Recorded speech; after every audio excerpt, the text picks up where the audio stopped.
नमस्कार। कभी ऐसा लगता है कि हम और भी बहुत कुछ कर सकते हैं, ज्यादा असरदार हो सकते हैं। आज हम एक ऐसे फ्रेमवर्क को समझने वाले हैं जो सिर्फ कामयाबी का वादा नहीं करता, बल्कि उसे अंदर से स्टेप बाय स्टेप बनाना सिखाता है। तो चलिए एक हाईली इफेक्टिव जिंदगी के राज जानते हैं।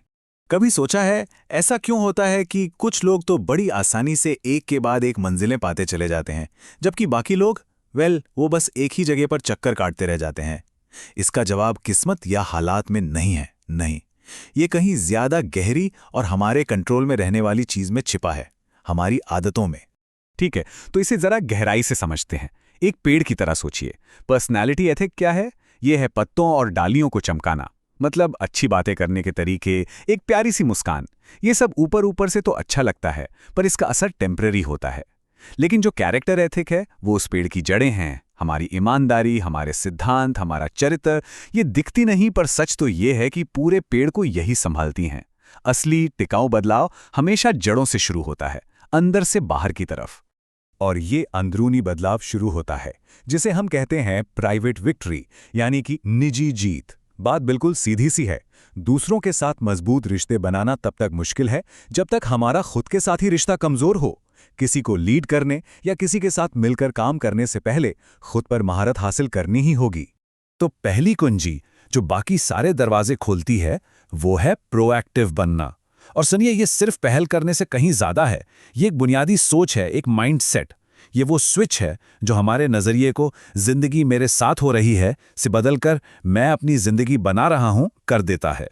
प्रोएक्टिव होने का मतलब है एक आजाद कर देने वाली सच्चाई को समझना कि हम अपनी जिंदगी के लिए 100% जिम्मेदार हैं। देखिए, ट्रैफिक, मौसम, दूसरों के फैसले, ये हमारे कंट्रोल में नहीं है। लेकिन जो होता है और हम उस पर जो रिएक्शन देते हैं, उसके बीच में एक छोटी सी खाली जगह है। उसी जगह में हमारी चुनने की आजादी है, हमारी पावर है।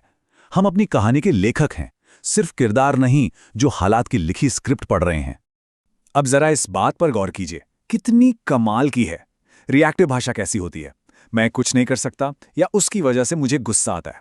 अब प्रोएक्टिव भाषा देखिए। चलो देखते हैं कि हमारे पास क्या क्या रास्ते हैं, या मैं अपनी भावनाओं को खुद कंट्रोल करता हूं। देखा, भाषा में एक छोटा सा बदलाव हमारे पूरे नजरिए और कंट्रोल को कैसे पलट देता है। अच्छा, एक बार जब हम ये मान लेते हैं कि हम अपनी जिंदगी के लेखक हैं, तो अगला सवाल उठता है, हम कौन सी कहानी लिखना चाहते हैं। यहीं पर दूसरी कुंजी काम आती है। अंत को ध्यान में रखकर शुरुआत करें। इसका मतलब है साफ साफ ये जानना कि हमारी मंजिल क्या है। जरा सोचिए, कोई भी बिना डिटेल ब्लूप्रिंट के घर बनाना शुरू नहीं करेगा, है ना? तो फिर हम अपनी जिंदगी बिना किसी नक्शे के क्यों बनाते हैं? ये आदत अपनी जिंदगी का ब्लूप्रिंट बनाने के बारे में है। ये तय करना कि कामयाबी का मतलब हमारे लिए क्या है, हम अपने पीछे क्या छोड़कर जाना चाहते हैं। जब मंजिल साफ होती है, तभी हम ये पक्का कर सकते हैं कि हमारा हर कदम हमें उसी दिशा में ले जा रहा है। ठीक है, तो अब हम लेखक भी हैं और हमारे पास जिंदगी का ब्लूप्रिंट भी है। अब आता है सबसे जरूरी हिस्सा, रोज की तामीर। तीसरी कुंजी जो सोच को हकीकत में बदलती है वो है पहली चीजों को पहले रखें। यहीं पर मानसिकता एक्शन में बदलती है। जरा इस मैट्रिक्स को देखिए। ये एक बहुत ही पावरफुल टूल है। हम में से ज्यादातर लोग अर्जेंट कामों में फंसे रहते हैं। फोन की घंटी बज रही है, ईमेल्स आ रहे हैं, मतलब हमेशा आग बुझाने में लगे रहते हैं। लेकिन जो लोग सच में असरदार होते हैं वो क्वाड्रेंट 2 में जीते हैं। जो चीजें इंपॉर्टेंट हैं पर अर्जेंट नहीं। यहां क्या आता है? अगले हफ्ते की प्लानिंग, एक्सरसाइज करना, किसी अपने से दिल की बात करना, कोई नई स्किल सीखना। ये वो चीजें हैं जो अगर हम लगातार करें तो क्राइसिस को पैदा होने से ही रोक देती हैं। तो प्राइवेट विक्ट्री की यात्रा का सार बस इतना है। पहली आदत से हम निर्माता बनते हैं, दूसरी आदत से हम उसका मानसिक नक्शा बनाते हैं, और तीसरी आदत से हम उस नक्शे पर रोज चलते हैं, उसे हकीकत में बदलते हैं।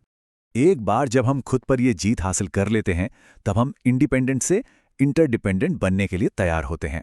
और यहीं से पब्लिक विक्ट्री की शुरुआत होती है। अब जब हमारी अपनी नींव मजबूत है, तो हम दूसरों की ओर पुल बना सकते हैं और मिलकर कुछ असाधारण कर सकते हैं। चौथी कुंजी हमारे नजरिए में एक क्रांतिकारी बदलाव है। विन विन सोचें।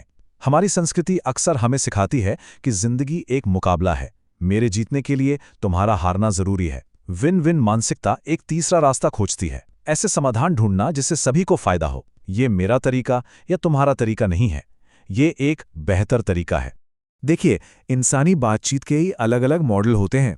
विन लूज यानी मैं जीतूं तुम हारो बहुत आम है, लेकिन लंबे और मजबूत रिश्तों के लिए सिर्फ विन विन ही एकमात्र टिकाऊ रास्ता है, जहां दोनों पक्ष जीतते हैं और रिश्ते भी मजबूत होते हैं। कम्युनिकेशन करते समय हम सबसे बड़ी गलती क्या करते हैं? सच में सुनने से पहले ही बोलना शुरू कर देते हैं। पांचवी कुंजी इस पूरी प्रक्रिया को पलट देती है, और यही असली प्रभाव का राज है। पहले दूसरों को समझें और सिर्फ उसके बाद अपनी बात समझाएं। इसका मतलब है सहानुभूति से सुनना, यानी एम्पैथेटिक लिसनिंग। हम सिर्फ जवाब देने के इरादे से नहीं, बल्कि सच में सामने वाले के नजरिए और उसकी भावनाओं को समझने के इरादे से सुनते हैं। बिल्कुल वैसे जैसे एक अच्छा डॉक्टर इलाज करने से पहले बीमारी को समझता है, वैसे ही हमें सलाह देने से पहले समस्या को समझना चाहिए। स्टीफन कोवी का ये कोट इसे बिल्कुल सही तरीके से बताता है। ज्यादातर लोग समझने के इरादे से नहीं सुनते, वे जवाब देने के इरादे से सुनते हैं। ये एक बहुत गहरी बात है। अगली बार किसी से बात करते हुए खुद से ये सवाल पूछना है, क्या मैं समझने के लिए सुन रहा हूं या सिर्फ अपनी बारी का इंतजार कर रहा हूं? और क्या होता है जब विन विन सोच को दूसरों को गहराई से समझने की कला के साथ मिला दिया जाता है? तब हम छठी कुंजी तक पहुंचते हैं, सिनर्जी पैदा करें। ये रचनात्मक सहयोग की आदत है। सिनर्जी का मतलब है कि पूरी चीज उसके हिस्सों के जोड़ से कहीं ज्यादा बड़ी होती है। ये वो जादुई पल है जब एक टीम में एक और एक मिलकर 2 नहीं बल्कि 3, 10 या 100 बन जाते हैं। ये तब होता है जब हम दूसरों के मतभेदों की इज्जत करते हैं, जब किसी अलग राय को बर्दाश्त करने के बजाय हम उसे एक मौका समझते हैं, एक ऐसा हल निकालने का जो पहले किसी ने नहीं देखा था। लेकिन इन सभी आदतों को चलाने वाला इंजन क्या है? कौन सी चीज है जो इन्हें लगातार ऊर्जा देती है? और आखिरी और शायद सबसे जरूरी उसूल जो बाकी सबको थामे रखता है, वो है आरी तेज करें। उस लकड़हारे की कहानी सोचिए जो घंटों से एक पेड़ काटने की कोशिश कर रहा है, ज्यादा मेहनत कर रहा है, पर नतीजा कम मिल रहा है। जब कोई पूछता है कि वो अपनी आरी तेज क्यों नहीं कर लेता, तो वो कहता है, टाइम नहीं है, मैं काटने में बहुत बिजी हूं। इस कहानी में वो आरी हम खुद हैं। हमें खुद को रिचार्ज करने के लिए समय निकालना ही होगा। इसका मतलब है हमारी जिंदगी की 4 मुख्य हिस्सों में लगातार नई ऊर्जा भरना। फिजिकल, अपने शरीर का व्यायाम और सही पोषण से ध्यान रखना। मेंटल, पढ़कर और सीखकर अपने दिमाग को तेज रखना। सोशल इमोशनल, अपने रिश्तों को सींचना। और स्पिरिचुअल, मेडिटेशन, कला या प्रकृति के जरिए अपने गहरे मूल्यों से जुड़ना। तो संक्षेप में कहें तो ये पूरी यात्रा हमें निर्भरता से, यानी आप मेरा ख्याल रखो की सोच से स्वतंत्रता की ओर ले जाती है, यानी मैं ये कर सकता हूं, और फिर वहां से परस्पर निर्भरता की ओर, जिसका मतलब है हम मिलकर इसे और बेहतर तरीके से कर सकते हैं। और अब सबसे जरूरी सवाल, इन सभी आदतों में से वो कौन सी एक आदत है जिसे आज से ही बनाना शुरू किया जा सकता है? सबको एक साथ करने की कोशिश नहीं करनी है, सिर्फ एक चुनिए, क्योंकि इस सवाल का जवाब जिंदगी का एक नया मोड़ हो सकता है।